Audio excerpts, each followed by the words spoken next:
읽겠습니다. 마태복음 12장 38절에서부터 50절까지. 그때에 율법학자들과 바리새파 사람들 가운데 몇 사람이 예수께 말하였다. 선생님, 우리는 선생님에게서 표징을 보았으면 합니다. 예수께서 그들에게 말씀하셨다. 악하고 음란한 세대가 표징을 요구하지만 예언자 요나의 표징밖에는 이 세대는 아무 표징도 받지 못할 것이다. 요나가 사흘 낮과 사흘 밤 동안을 큰 물고기 뱃속에 있었던 것 같이 인자도 사흘 낮과 사흘 밤 동안을 땅속에 있을 것이다. 심판 때에 니네 사람들이 이 세대와 함께 일어나서 이 세대를 정죄할 것이다. 니네 사람들은 요나의 선포를 듣고 회개하였기 때문이다. 그러나 보아라, 요나보다 더 큰 이가 여기에 있다. 심판 때에 남방 여왕이 이 세대와 함께 일어나서 이 세대를 정죄할 것이다. 그는 솔로몬의 지혜를 들으려고 땅 끝에서부터 찾아왔기 때문이다. 그러나 보아라, 솔로몬보다 더 큰 이가 여기에 있다. 악한 귀신이 어떤 사람에게서 나왔을 때에 그는 쉴 곳을 찾느라고 물 없는 곳을 헤맸으나 찾지 못하였다. 그래서 그는 말하기를 내가 나온 집으로 되돌아가야겠다 하고 돌아와서 보니 그 집은 비어있고 말끔히 치워져서 잘 정돈되어 있었다. 그래서 그는 가서 자기보다 더 악한 딴 귀신 7을 데리고 와서 그 집에 들어가 거기에 자리를 잡고 살았다. 그래서 그 사람의 나중 형편이 처음보다 더 비참하게 되었다. 이 악한 세대도 그렇게 될 것이다. 예수께서 아직도 우리에게 말씀하고 계실 때 예수의 어머니와 형제들이 예수와 말을 하겠다고 바깥에 서 있었다.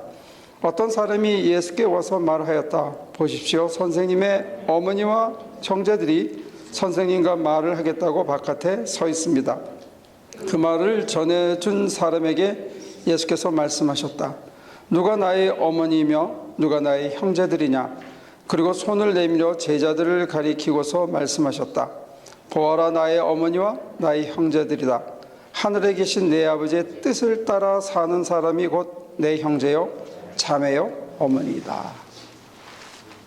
예수님이 귀신 들렸다는 소문이 나서 또 귀신의 힘으로 병자를 고친다 하는 악한 풍문이 들리니까 또 가는 곳마다 권력 가진 사람들하고 부딪힌다는 얘기를 듣고 어머니와 형제들이 찾아온 것 같아요. 기껏 찾아왔는데 소문 내서 어서 찾아왔는데 하시는 대답이 참 매몰차입니다. 누가 내 형제고 누가 내 어머니냐. 얼핏 들으면 예수님의 말씀이 참 모질어요. 기껏 찾아왔는데 제자들을 가리키면서 누가 내 형제고 누가 내 자매냐? 하나님의 뜻대로 하는 사람만 내 형제고 내 엄마다. 그러면 자기 혈육의 어머니가 하나님의 뜻대로 안 살면, 자기 남편이, 자기 아내가 하나님의 뜻대로 안 살면 그러면 뭐죠? 남인가? 어떻게 하라는 거예요? 예수님 말씀을 문자적으로 적용을 하면 굉장히 좀 삭막합니다. 같이 사는 부부간에 또 자식과 아버지 어머니 사이에 제대로 예수를 안 믿고 그 길을 제대로 안 따라가면 형제도 아니고 부모도 아니라는 극단적으로 확대 해석할 수 있는 그런 여지가 있는 아주 문제가 많은 본문이에요. 하나님의 뜻이 뭐냐 했을 때 마태복음 12장에서는 하나님은 제사를 원치 않고 자비를 원한다 이렇게 돼 있어요. 그래서 12장 전체를 보면 한 6토막 정도의 얘기가 그냥 순서대로 이어져 있습니다. 큰 설명 없이. 그래서 순서가 뭐냐면 예수님께서 제자들하고 밀밭 사이를 지나갈 때, 보리밭인지 밀밭을 지나가는데 제자들이 뭘 비벼 먹었어요. 그랬더니 사람들이 왜 제자들이 해서는 안 되는 일을 합니까? 욕을 하니까 예수님은 짓궂게도 그 사람들의 회당 안에 들어가 가지고 안식일에서 해서는 안 되는 일을 한다고 욕하는 사람들의 회당 안에 짓궂게 들어가서 손 마른 사람을 굳이 고쳐주는 거예요. 그랬더니 그 사람들이 화가 나서 저걸 죽여버리자, 아주 묻어버리자, 없애버리자, 디스트로이 하자, 이렇게 결의를 했다, 이렇게 돼 있어요. 그러고 난 다음에 예수님은 그 소리를 듣고 뭘 하시냐면 귀신 들려서 보지 못하고 말하지 못하는 사람을 고쳐줘요. 그것도 안식일이었는지 몰라요. 그래서 말하게 되고 듣게 됐다는 거죠.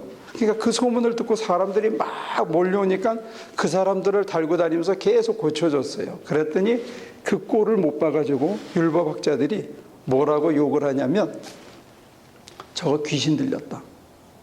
저 귀신의 힘으로 귀신을 내쫓는 거다. 바알세불이라 그러면 아마 바알이라는 거는 신이란 뜻이고 세불이라는 거는 뭐 쥐나 뭐 이렇게 좀 나쁜 뜻을 얘기하는 그런 의미로 쓰인다 그러는데 그 귀신의 힘으로 귀신을 내쫓는다고 정말 해서는 안 되는 얘기를 하죠. 그러니까 예수님이 그 얘기를 시컷 먹고는 뭐라 그러냐면 야, 이 독사의 자식들아. 너네 왜 못 보냐 이게요. 음란한 세대가 요나의 기적을 요구하고 표징을 자꾸 보여달라 그러는데 난 보여줄 게 없다. 보여줄 게 없다. 그리고 이제 우리가 쭉 읽은 본문을 이어서 나중에 누가 내 형제요 자매냐. 이 내용대로 그대로 적용을 하면 자칫하면 여기 앉아있는 저와 여러분들이 예수님께서 이렇게 보고 난 넌 누군지 모르는데 이렇게 할 수 있다는 얘기예요.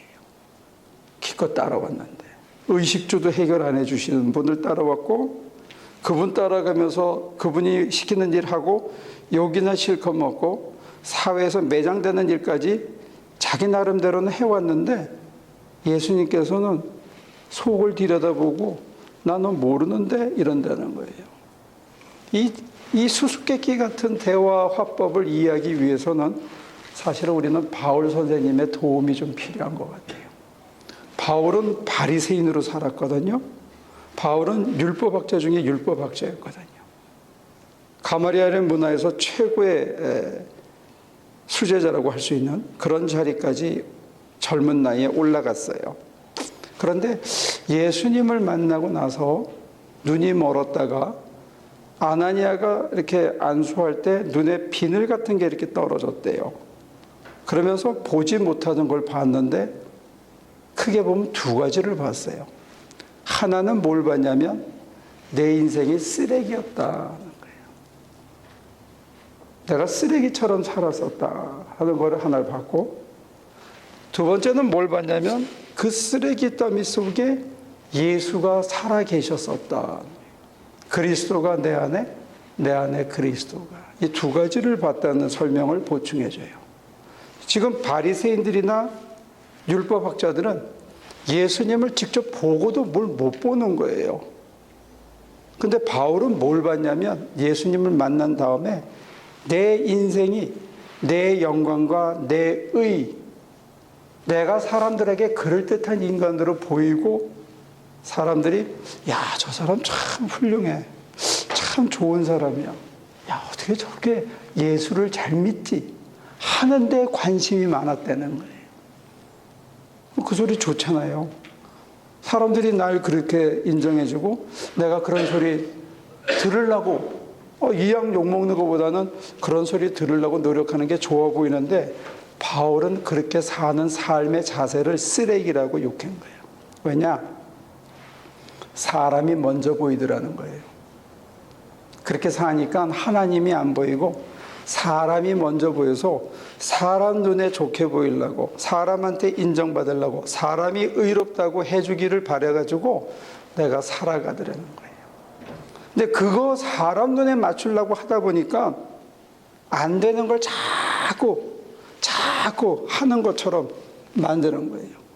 그래서 이 안식일을 거룩하게 지키라 이렇게 한 그거를 안 되니까 어떻게 만들었냐? 율법학자들이 39가지 금지 조항을 만들었대요. 말이 돼요? 안식일 일주일을 사는데 그 중에 한 날은 그러니까 저녁부터 저녁까지죠. 39가지를 하면 안 돼. 거기에 무슨 자유가 있어? 손가락 까딱해도 안 되는 거예요. 지금도 엘리베이터 뭐 안 된다고 그래요. 누르면. 그러니까 남이 눌러줄 때까지 기다리고 있다고 그래요. 야, 그러니 이게 무슨 자유가 있어? 남한테 좋게 보이기 위해서, 자기 의를 위해서, 자기 영광을 드러내기 위해서 하나님을 의롭게 하고 하나님을 따라가야 된다는데, 긍휼과 자비 대신에 그 39가지 금지 조항을 안 지키려고 발버둥 치는 삶을 사는 사람들을 보고, 야, 이 눈먼 놈들아, 아무리 내가 얘기해도 듣지 못하는 이 귀먼 놈들아, 보지도 못하고 듣지도 못한다는 거예요.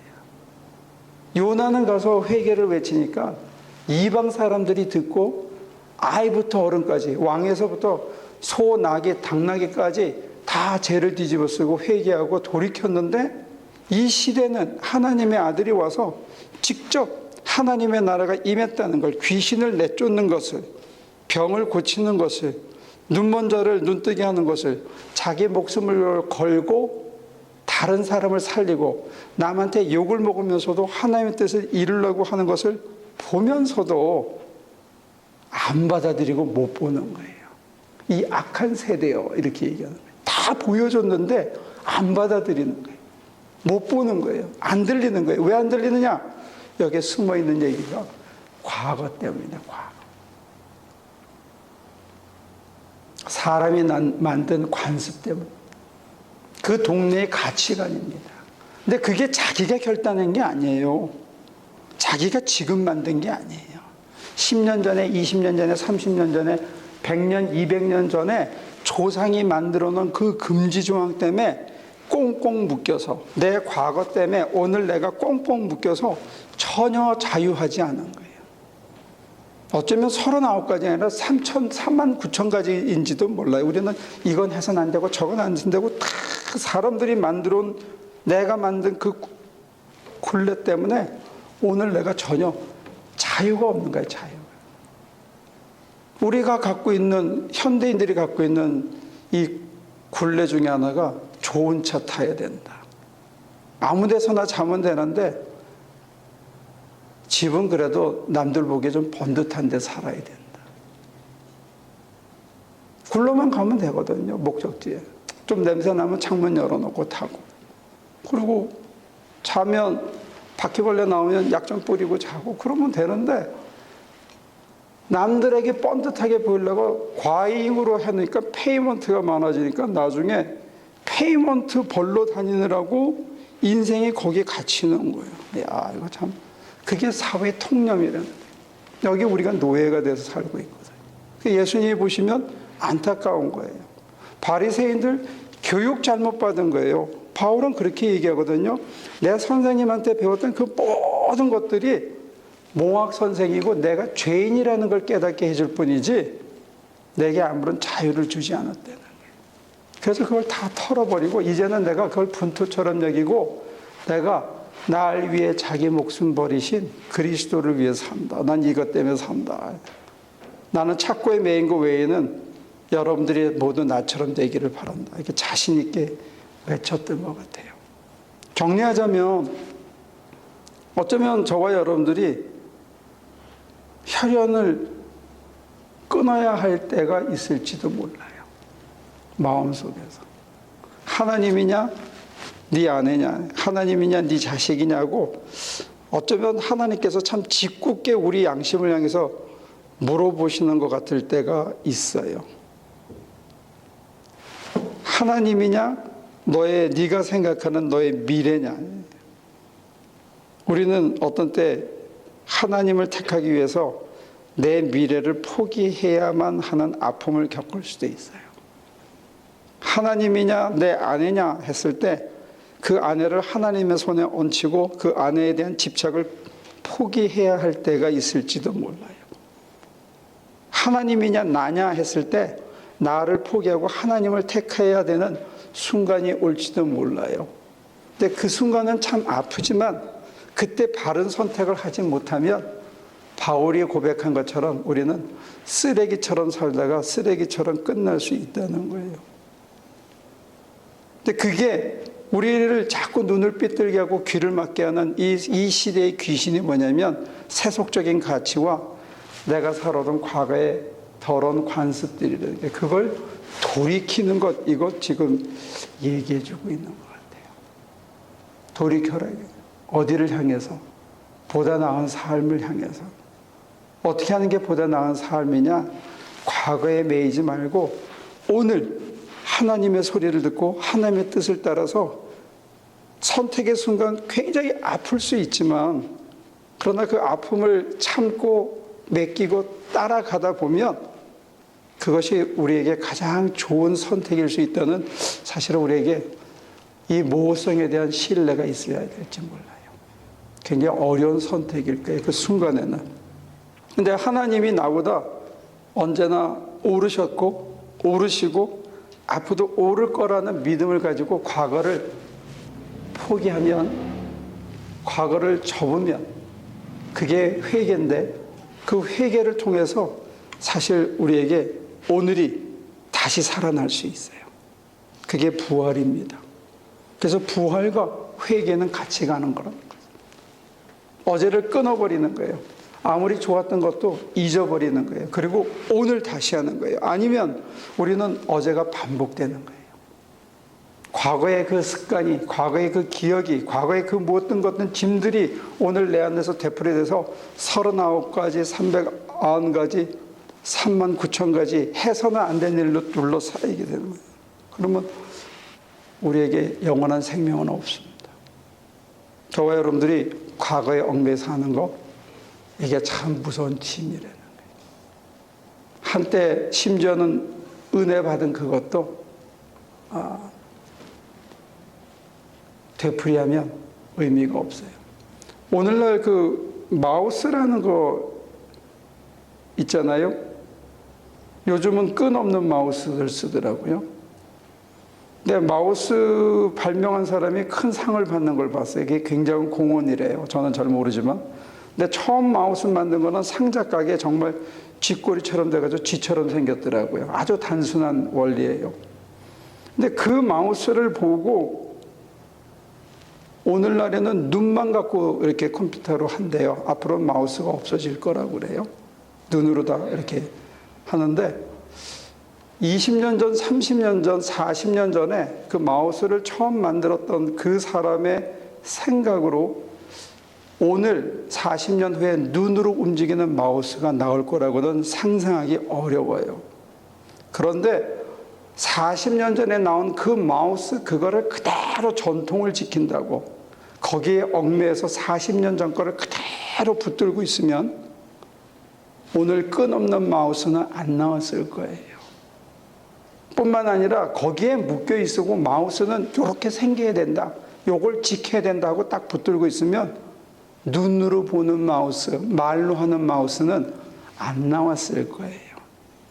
과거의 미래를 생각할 수 없었던 것처럼 과거에 묶여 있으면 미래는 죽어버리는 거예요. 하나님의 뜻을 따르려고 한다 그러면 오직 하나님의 뜻을 따르는 그거는 사실은 어떤 모양을 갖고 있지 않아요. 예수님이 원하는 건 딱 한 가지예요. 긍휼이에요. 긍휼, 자비, 사랑하라는 거예요. 그 사랑의 모습이 어떤 식으로 드러날지는 몰라요. 6살 때 드러나던 사랑과 36살 때 하던 사랑과 66세에 하는 사랑의 모양은 다를 수 있어요. 그러나 그 정신 중심만 같지만 그 모양은 39가지 조항으로 묶어놓을 수 있는 게 아니라는 거죠. 바리새인들은 껍데기를 묶어놨어요. 예수님은 지금 속을 얘기하고 있는 거예요. 속에 네 인격이 차면 자연스럽게 나와서 좋은 열매를 맺을 수밖에 없다는 거예요. 남들에게 잘 보이고 남들이 인정해주는 그 바깥의 것에 자기의에, 남이 주는 영광에 내가 영광 받으려고 거기에 묶여 있으면 하나님이 원하시는 거친 자리, 미리삭을 비벼 먹어야 되는 가난의 자리, 그리고 남들에게 욕먹는 자리, 심지어 죽이려고 하는 자리까지는 우리는 못 가요. 껍데기에 걸리지 않아야 그 자리를 가게 되고, 그렇게 가야 거기에 생명이 있고 남을 살리는 기적이 있더라는 거죠. 예수님이 친히 보여주신 건 그런 거예요.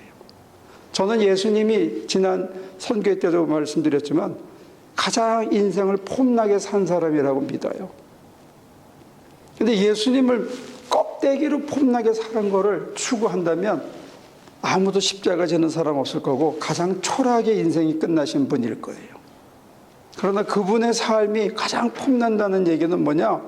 끝까지 남을 사랑했고 자기 목숨을 주기까지 사랑했고 죽음의 목전에도 하나님을 염려하고 사람을 염려했지 자기가 어떻게 될 거를 전전긍긍하지 않았다는 거예요. 거기에 그의 위대한 삶이 있다고 저는 고백할 수 있어요. 여러분과 저희가 어제의 얽매이거나 내가 겉으로 다른 사람에게 어떻게 보이느냐에 얽매인다면 예수의 길을 따라갈 수는 없을 거예요. 예수가 가신 길은 겉으로는 초라한 길이에요. 남에게 욕을 먹을 수도 있는 길이고 사람들이 죽이려고 협의를 하는, 저건 묻어버리자고 하는 그런 길일 수도 있어요. 그래서 예수님께서 우리에게 미리 다 보여주지 않는지도 몰라요. 한 걸음 한 걸음 한 걸음, 때로는 욕을 먹고 때로는 내 행색이 초라하게 비춰지더라도 거울에, 그래도 내 중심에 살아있는 하나님의 뜻, 그래 그 뜻을 이루기 위해서 주시는 사랑의 능력을 조금씩 발휘하다 보면 내 손도 내 입도 내 얼굴도 사랑의 사람으로 조금씩 변해가지 않을까, 그렇게 기대해봐요. 그래서 바울이 고백한 거예요. 누가 나를 이 사랑의 줄에서 끊을 수 있냐? 환난이냐 핍박이냐 가난이냐 질병이냐 그 무엇도 나를 이 사랑의 줄에서 끊을 수가 없다.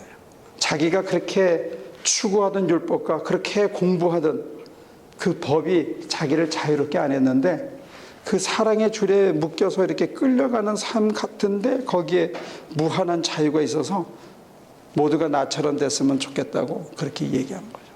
저는 지금은 아직 희미하게 보여요. 잘 안 보여요. 바울이 사셨던 삶이 도대체 그게 뭔지 아직도 손에 꽉 잡히진 않아요. 그러나 그분을 통해서 또 우리 주님께서 약속하신 그 생명의 삶, 자기를 다 내주고도 하나도 아깝지 않은 삶, 남들이 뭐라고 자기를 보더라도 전혀 그거에 개의치 않는 삶, 누가 욕해도 그거에 전혀 개의치 않는 삶. 왜냐하면 내 안에서 하나님의 사랑이, 하나님의 영이 인도하시고 나로 그 길을 가라가기 때문에 내가 그 힘에 이끌려서 가는 한은 전혀 두렵지도 않고 전혀 무섭지도 않고 전혀 불안하지도 않은 어떤 뭔가가 꽉 찬 느낌, 그 느낌 하나로 따라가는 그런 모습이라는 거죠. 그 모양이 사각형인지 동그라미인지 모양도 없는 어떤 그런 눈으로만 움직이는 건지 그거는 아직 모르지만 또 계속 변하지만, 그러나 확실한 것은 뭐냐면 저나 여러분들이 사랑으로 점점 차올라서 사랑의 사람으로, 사랑의 인격을 갖춘 사람으로 남이 뭐라고 하는 게 중요한 게 아니라 아버지 하나님이 내 안에서 뭐라고 꽉 채워주시는 이 꽉 참이 더 소중하게 느껴지는 믿음의 삶, 부활의 삶, 영원한 생명을 누리는 삶을 살라고 저와 여러분들이 초대받았다는 사실이에요.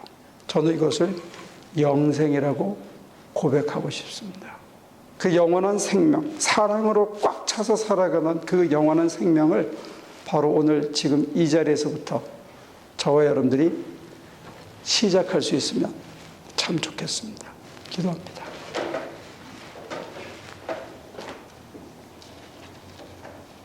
가장 좋은 것을 주고자 하시는데, 가장 소중한 것을 채워주고자 하는데 우리는 세상 것에 얽매여서 세상과 하나님 사이를 양쪽에서 엉거주춤한 모습으로 살아가고 있습니다.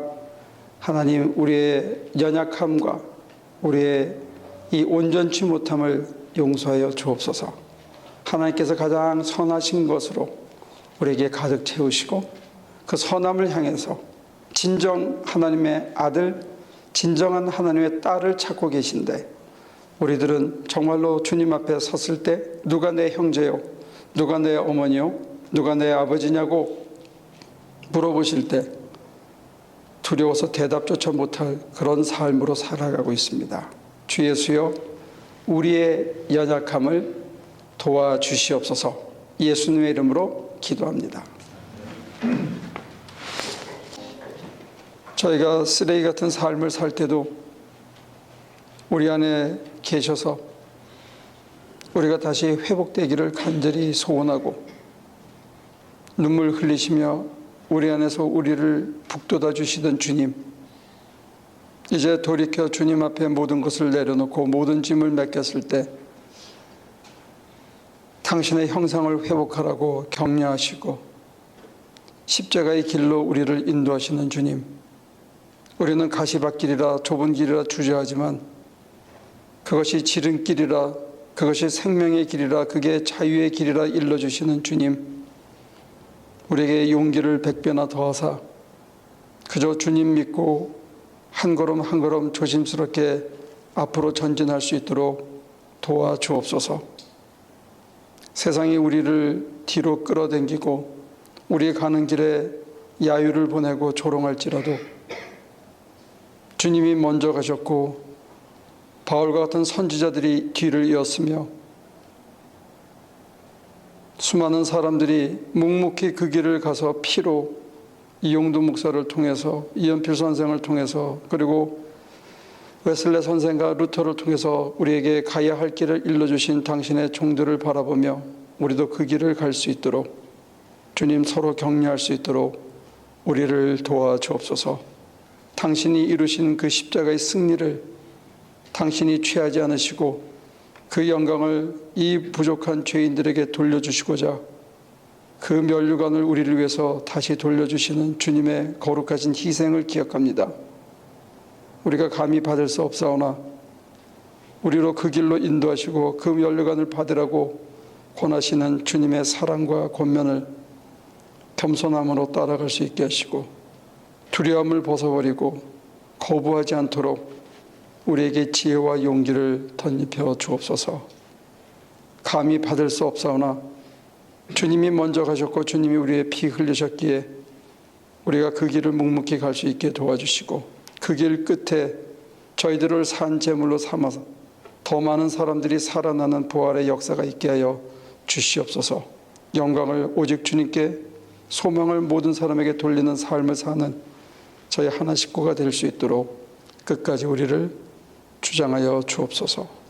이제는 성부, 성자, 성령 삼일체 하나님의 놀랍고 크신 은혜가 이 전을 떠나 하나님의 영광과 그리스도의 향기를 온 세상에 뿜게 될 당신의 자녀들 머릿속에, 삶 속에, 뼈 속에 지금부터 영원히 함께 하시기를 간절히 축원하옵나이다.